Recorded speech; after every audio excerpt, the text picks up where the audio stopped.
Good morning, APA, and welcome to the History Department's Assembly celebrating Black History Month. Over the next few minutes, you're going to see some examples of Black people in Britain that have had a real impact on our society in a positive way. And we're going to think about how we should celebrate Black History Month, why, and potentially what we can do next.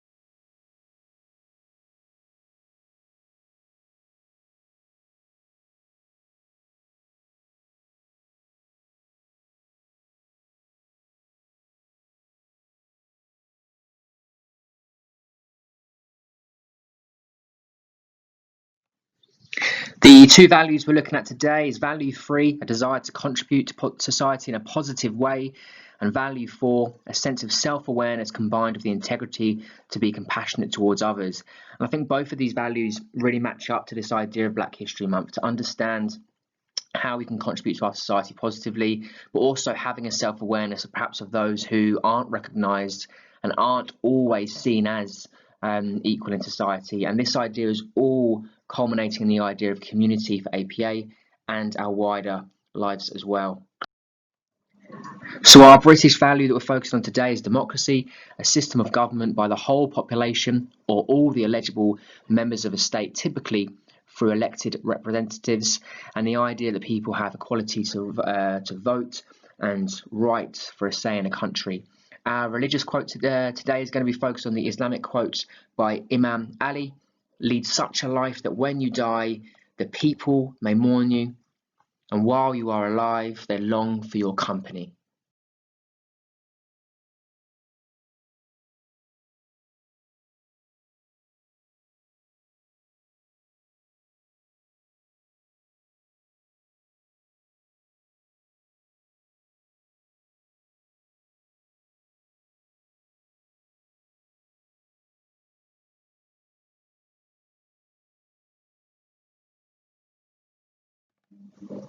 So what is the history of Black History Month? Where does it originate from? Where did it start? And it takes us back to America in 1926. And this is the first example of people celebrating Black history. And this took place for a week in February to try and commemorate the anniversary of Abraham Lincoln and begin to sort of show people what Black people in America have done to contribute to society.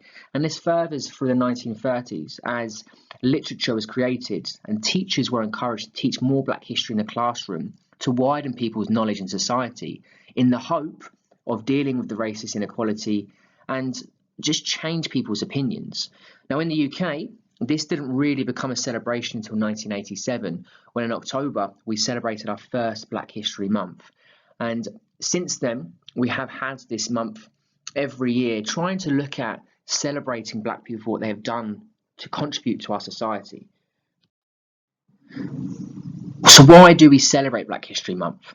Now, this has been a thing I was thinking about recently because suppose, why don't we celebrate Black history every day? Why is it not every week, every month? Why is it not something we only learn about?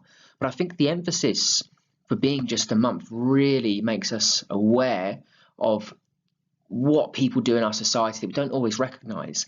And the actual definition, or the reason being from the Black History Month organisation, says the national celebration aims to promote and celebrate Black contributions to British society and to foster an understanding of Black history in general. And I think being today in 2020, the celebration of Black history is as important as ever. With protests against police brutality across the world and inequality, it is very much the feeling that people need to do more to support Black people and their communities. So I think it's very poignant this year that we celebrate Black History Month and we recognise the positivity behind people in our society that perhaps don't get the praise they deserve.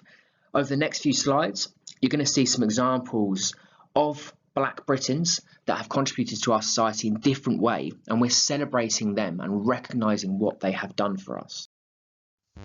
Clive Sullivan, a Great Britain and Wales international winger.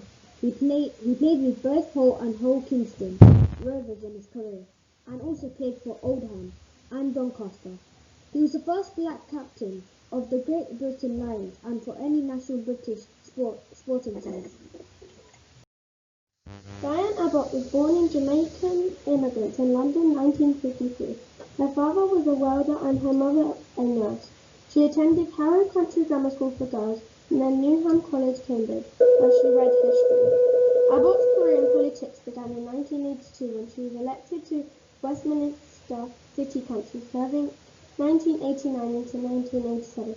She was elected to House of the Commons, replacing the selected Labour MP Ernest Roberts as MP for Hackney North and Stoke Newington, along with Keith Val, Bernie Grant and Paul Botan. She became part of the first black nation into Parliament for almost 100 years. Margaret Busby, born in Accra, Ghana to parents with roots in Barbados, Trinidad and Dominica. She became Britain's youngest and first black woman publisher, when in 1967 she co-founded Anderson and Busby with Clive Allison. Busby says, "We started off with virtually no money and thought we would go into making volumes of poetry accessible and affordable to young people like ourselves. So we printed 50,000 paperback poetry books, priced at 5 shillings. Our idea of distribution was stopping people on the street and asking them to buy our books."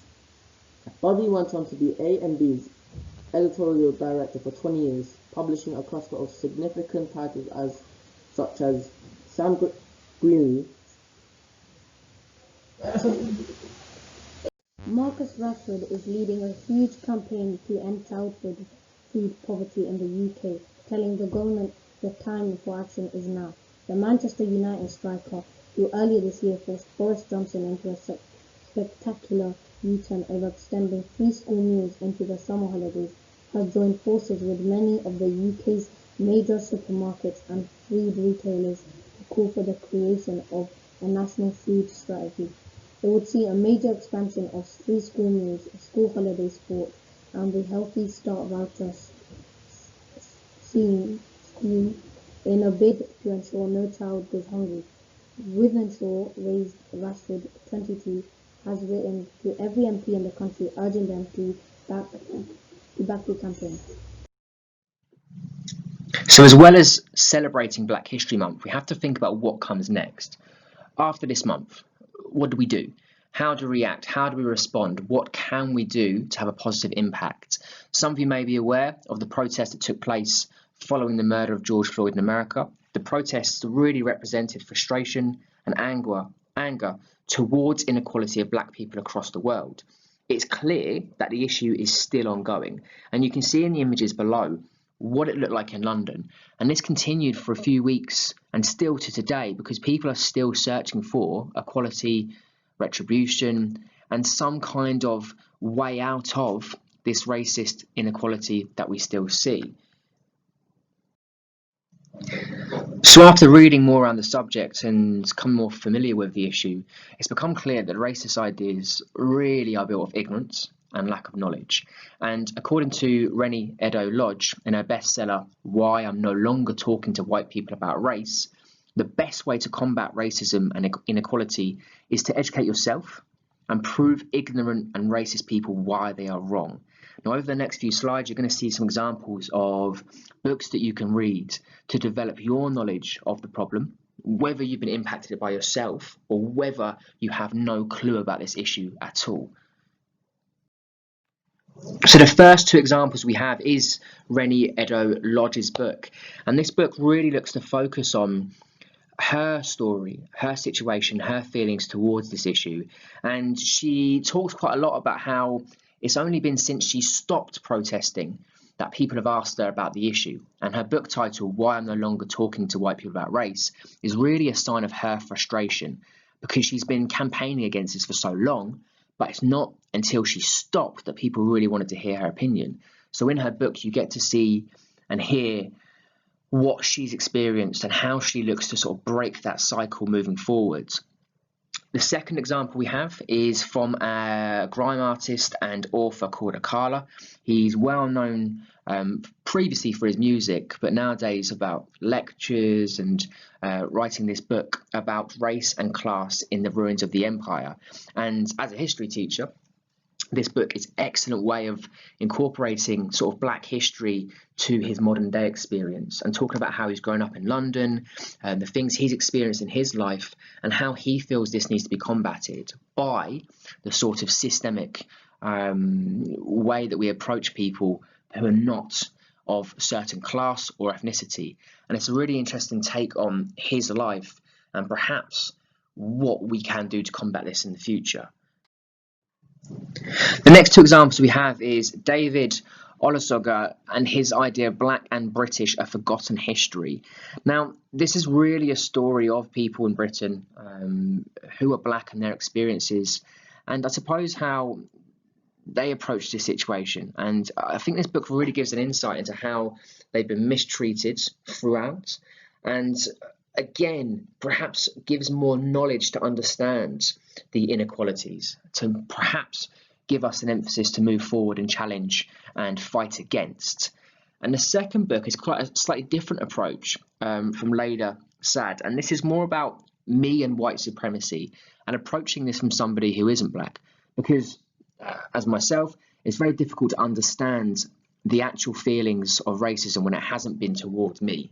And I think the idea of a white privilege is certainly something that we need to consider, because if you're not being part of the problem and you haven't experienced it yourself, you still need to be educated on how to campaign and protest against it, to strive for more equality.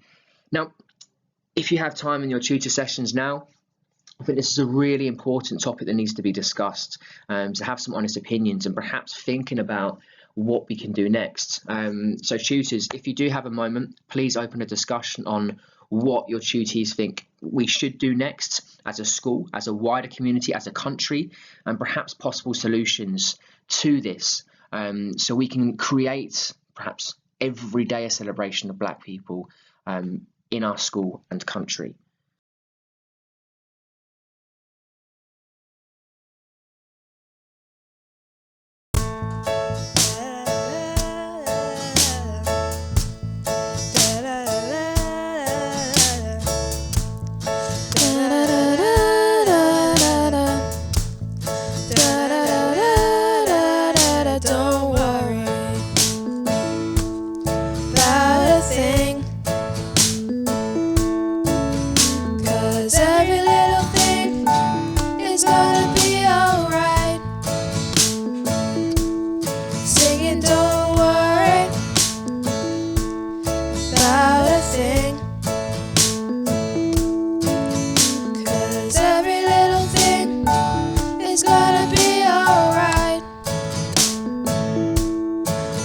Up this morning.